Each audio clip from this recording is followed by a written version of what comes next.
They are ghosts who walk among us. A billionaire fraudster who built an empire of lies and vanished into thin air. A convicted terrorist who plotted a massacre, living openly under the shield of politics. A fugitive who escaped prison decades ago and built a new life in exile. Ruja Ignatova, the so-called Cryptoqueen. Ahlam Tamimi, the architect of the Sbarro bombing. Assata Shakur, the most famous exile of the Black Liberation Army. A Bulgarian woman has been 3 names, 3 crimes, 3 stories that stretch across continents and decades. They are still at large, still wanted, still symbols of the unfinished battles between justice, politics, and time. This is not just a hunt for fugitives. It's a journey into power, betrayal, and the shadows where law and politics collide. Allegedly running a cryptocurrency scam. Ruja Ignatova, who became known as the missing crypto queen, has been accused of defrauding victims out of more than $4 billion. OneCoin has been described as one of the largest Ponzi schemes in... She promised a revolution, a new world of finance where ordinary people would no longer be chained to banks and governments, where her invention would transform lives. But what she built instead was a grand illusion, a multi-billion-dollar Ponzi scheme disguised as cryptocurrency. And when the first cracks began to appear, when questions grew louder and regulators sharpened their teeth, she vanished.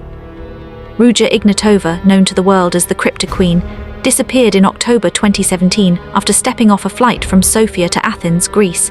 That was the last confirmed trace of her existence, a simple boarding pass and a shadow in an airport terminal.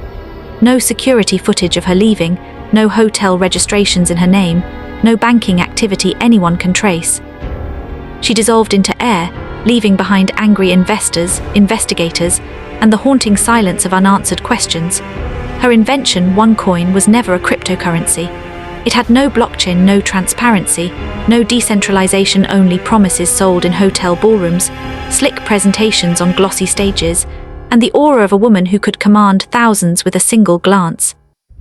Billions were funneled into the scheme from every corner of the globe, families mortgaging homes, retirees cashing out savings, young professionals throwing in their futures, all convinced by the dazzling speeches and ironclad confidence of the woman who called herself the Queen of Crypto. When the fraud came crashing down, she was gone. Law enforcement has hunted her for 8 long years. In South Africa, rumors swirl that she lives under another name in a mansion overlooking the sea, guarded by men with guns and loyalty paid for in cash. In Russia, whispers claim she found refuge in the arms of organized crime, her billions buying the kind of protection no government can pierce. Some investigators even believe she altered her face with surgery, making her invisible even when standing in plain sight. Others ask whether she is even alive, suggesting her empire collapsed too hard and too fast for her to survive the betrayal and the enemies she made along the way. But there is no body, no funeral, no closure. The truth is silence. The US Department of State has placed her on the FBI's 10 most wanted fugitives list, a reward of $5 million waiting for anyone who can lead to her arrest and conviction under the Transnational Organized Crime Rewards Program. Flyers are printed, press conferences are held, the digital wanted poster stares out from government websites with the cold, sharp gaze of the missing queen. Still, no one comes forward with proof, no one brings her in. For victims of OneCoin, justice remains a distant dream. They lost everything: retirement funds, homes, tuition for their children, all traded for fake coins that never existed. The pain lingers like an open wound. Every time her name resurfaces, it cuts again. Every time a rumor spreads, it twists the knife deeper. To them, she is more than a fugitive, she is the embodiment of betrayal. For investigators, she is a phantom. Every lead closes on a locked door, every phone number dies on the line, every trace evaporates before it can harden into evidence. She left the world with nothing but theories and shadows. Some believe she is sipping wine on a yacht in the Mediterranean, others insist she lives in Moscow behind guarded walls, while conspiracy theorists imagine she struck a secret deal with governments or cartels that will never allow her to resurface. All we know is that she has not been seen since 2017. She is the ghost of modern finance, the queen without a kingdom, the face on a poster whose eyes follow you with unnerving weight. And still the question remains, where is Ruja Ignatova? Alive or dead, hidden or protected, she sits in the collective imagination as the perfect fugitive, always just out of reach, always one step beyond the map. Status, still at large. Ahlam Tamimi once studied journalism at a Palestinian university. Like many of her fellow students, she She is a name whispered with rage and grief, etched into the memory of a single afternoon of horror in Jerusalem in August 2001, when a suicide bomber walked into a crowded Sbarro restaurant and detonated explosives hidden in a guitar case. 15 people were killed, among them 2 American citizens, and more than 100 were wounded. Behind the operation was Ahlam Tamimi, a young woman who scouted the target, selected the bustling pizzeria full of families, and guided the bomber to the site. For her, it was strategy. For her victims, it was slaughter. Arrested soon after, Tamimi was sentenced by an Israeli court to 16 life terms, a punishment meant to last forever. But in 2011, she walked free, released in a prisoner exchange that saw over 1,000 Palestinians traded for a single captured Israeli soldier. She returned to Jordan a hero in some eyes, a monster in others, her smile and defiance broadcast on regional television. And she has remained there ever since, not in hiding, not in exile, but openly, publicly, continuing her life while the families of her victims continue to mourn. The United States has pursued her for years. She is listed among the FBI's most wanted terrorists. A poster with her face sits beside the world's deadliest fugitives, and a $5 million reward is offered for information leading to her arrest or conviction. But geography and politics have formed an impenetrable shield around her. The US and Jordan signed an extradition treaty in 1995, yet Jordanian courts have ruled it invalid, claiming it was never ratified by Parliament. Each time America pushes, the courts push back, and Tamimi remains untouched. Reports in 2025 revealed new pressure, whispers of Washington threatening to withhold aid, of financial leverage and diplomatic arm-twisting, but Jordan denied any plans to deport her. To this day, she has not been handed over. For the families of the dead, the frustration is unbearable.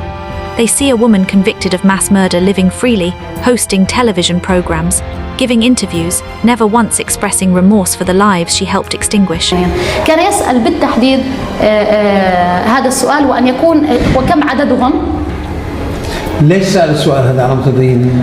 طبعا لأنك تعلم أن الصراع الإسرائيلي الفلسطيني هو أساسه قائم على خلاف ديني. نظرت في عيونه ونظر إلي وقلت له لا إله إلا الله، فأجابني محمد رسول الله، وذهب في طريقه وأنا في طريقي.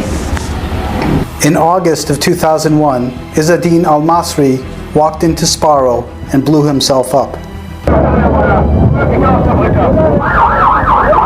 لا أستطيع أن أقول لك أنني كنت في قمة فرحي وأنني لا، أنا فارقت إنسان، فارقت بشر. يعني كان فلسفة الموت بنظري هي شيء صعب جدا. أن أكون قبل لحظات قد مشيت مع إنسان تحدث إلي وتحدثت إليه، وفي غضون دقائق غاب وأصبح في عالم آخر. الشعور الذي انتابني في لحظتها كان كل تفكيري وجل تفكيري مركز في عز الدين المصري وشخصيته العظيمة وجرأته على الإقدام في هذا الموضوع. وبقيت أفكر بشخص عز الدين المصري، لم أفكر بأي شيء آخر لحظتها. You feel sorry? لا بالمرة؟ نهائيا. لماذا؟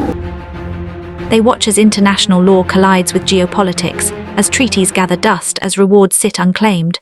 For them, justice is stalled not by mystery but by will. Tamimi is no ghost, she is no vanished fugitive.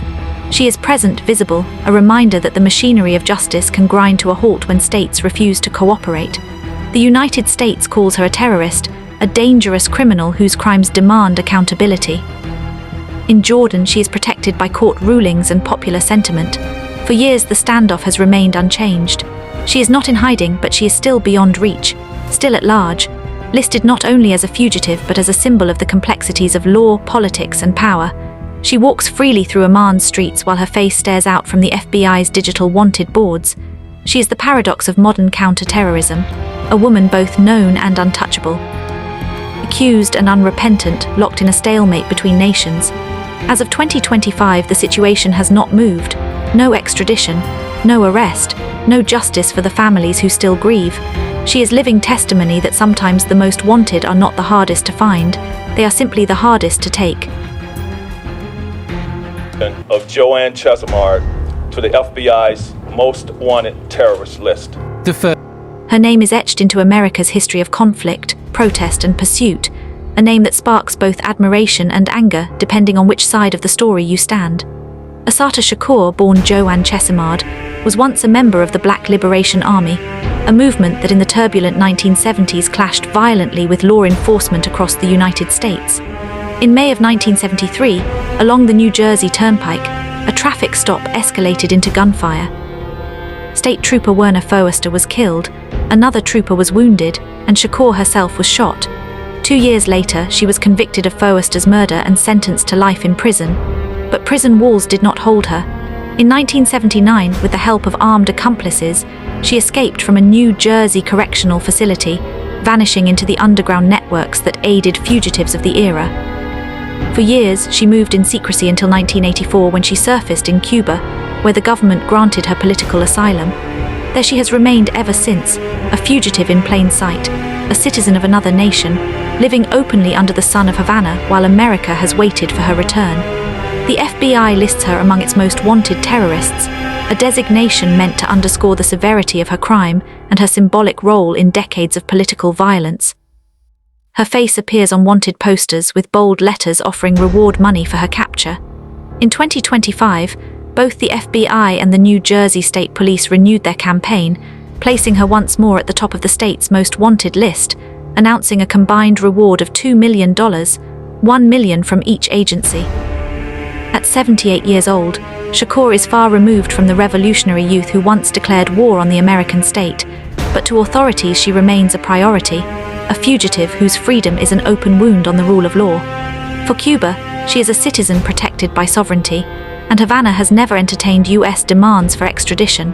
For the United States, her continued refuge is both a reminder of unfinished justice and a source of diplomatic tension. Over the decades, presidents have changed, treaties have shifted, the Cold War has ended, but the impasse has never broken. No transfer, no negotiation, no resolution. She is still at large. Supporters view her as a survivor of a racist system, a symbol of resistance, an elder who paid her dues in blood and exile. Critics see her as a convicted murderer who has escaped accountability, a terrorist shielded by a foreign government, a woman who embodies the dangerous intersections of ideology and violence. For the family of Trooper Foerster, the story is simple. A killer took his life and then took flight from justice. For investigators, the pursuit continues not only for the crime itself, but for the message it sends, that the law does not forget, even across oceans and decades. The $2 million bounty is meant to reignite interest, to shake loose any possibility of intelligence, but after 40 years in Havana, living with relative freedom, it is unclear whether such a strategy will bear fruit. Her age raises questions too. At 78, she is not the revolutionary firebrand of the 1970s, but an elderly woman, yet the FBI insists she remains a top priority. To them, the issue is not her capacity for threat, but the principle that justice cannot age out, that murder does not expire, that fugitives cannot simply outlast pursuit. And so her face remains on lists, her name circulates in press releases, and her legacy sits at the crossroads of history and politics. She is both myth and reality, the escaped convict, the revolutionary exile, the most famous American fugitive living under the protection of Cuba. Decades have passed, but her case has never gone cold. She is a reminder that some fugitives are not lost in shadows but live in daylight, untouchable not because they cannot be found, but because the barriers of politics and sovereignty stand taller than prison walls. Assata Shakur remains where she has been for more than 4 decades, a fugitive who is not hiding, a citizen of another country, a figure whose name will not be erased from America's list of the most wanted. Status, still at large.